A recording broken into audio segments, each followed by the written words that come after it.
विजय मेळावा होणार आहे 5 जुलैला, पण हा विजय मेळावा राज ठाकरेंचा मेळावा, उद्धव ठाकरेंचा विजय मेळावा नसून मराठी जनांचा विजय मेळावा असेल. आम्ही फक्त आयोजक आहोत अशी भूमिका घेतलेली आहे दोन्ही ठाकरे बंधूंनी.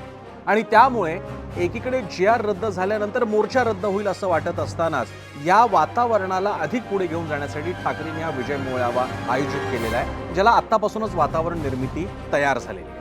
या पार्श्वभूमीवर आता येत्या निवडणुकांच्या काळामध्ये या अशा वातावरणाचा, एकत्र येण्याचा कुणाला जास्त फायदा होईल? राज ठाकरेंना, उद्धव ठाकरेंना, दोघांना की कुणालाच नाही? हा प्रश्न घेऊन आजचा झिरो आवरचा आपला चर्चेचा विषय आहे. त्याचप्रमाणे झिरो आवरमध्ये आज शक्तीपीठ महामार्गाच्या अनुषंगाने जे आंदोलन उभं राहिलं तोही विषय आपण घेतलेला आहे. या दोन्ही विषयांसह आज 7:56 संध्याकाळी झिरो आवर एबीपी माझावर माझ्यासोबत पाहायला विसरू नका. पाहत राहा एबीपी माझा.